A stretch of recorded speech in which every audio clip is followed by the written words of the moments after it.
திராவிட முன்னேற்ற கழகத்துடைய தேர்தல் அறிக்கையில் என்ன குறிப்பிட்டிருக்காங்க? சொல்லுங்க, என்ன குறிப்பிட்டிருக்காங்க? 150 நாளாக உயர்த்தப்படும் என்று அறிவித்தது திராவிட முன்னேற்ற கழக தலைவர். திராவிட முன்னேற்ற கழக தேர்தல் அறிக்கை இதுவரைக்கும் நிறைவேற்றிருக்காங்கல்ல. ஆக இன்றைய தினம் மத்திய அரசாங்கம் 100 நாள் வேலை திட்டத்தை 125 நாட்களாக உயர்த்தி இருக்குது. பாராட்ட மனம் இல்ல. ஆனா அதுல பெயர் மாற்றம் சொன்னீங்க, அந்த பெயர் தொடர வேண்டும் என்று நாங்கள் கோரிக்கை வச்சிருக்கிறோம்.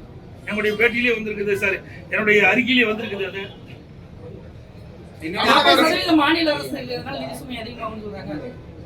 எங்க வாதாடணும்? எதுக்கு நாடாளுமன்றம் இருக்கிறாங்க? பல முறை ஊடகத்தை பத்திரிகை நாடாளுமன்றத்தில் வாதாட வேண்டியது நாடாளுமன்றத்தில் வாதாடணும். அதுக்கு தானே தமிழ்நாட்டில் திராவிட முன்னேற்ற கழகம் மற்றும் கூட்டணி கட்சியை சேர்ந்தவர்கள் 39 நாடாளுமன்றத்தில் இருக்கிறாங்க. ஆக நாடாளுமன்றத்தில் இதை பிரச்சனை எழுப்ப வேண்டும். மாநில அரசுக்கு சில நிதி பிரச்சனை ஏற்படுது என்று நாடாளுமன்றத்தில் தெரிவிக்கிறோம். நாடாளுமன்றத்தில் அவர்கள் முழுமையான அழுத்தம் கொடுக்கல. இதே நான் ஏற்கனவே பல முறை சொல்லிட்டேன்.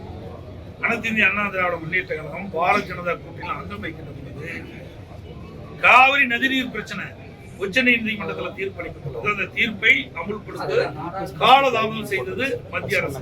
அப்பொழுது உடனடியாக உச்ச நீதிமன்ற தீர்ப்பை நடைமுறைப்படுத்த வேண்டும் என்று சுமார் 22 நாட்கள் நாடாளுமன்றத்தை ஒத்திவைத்தது.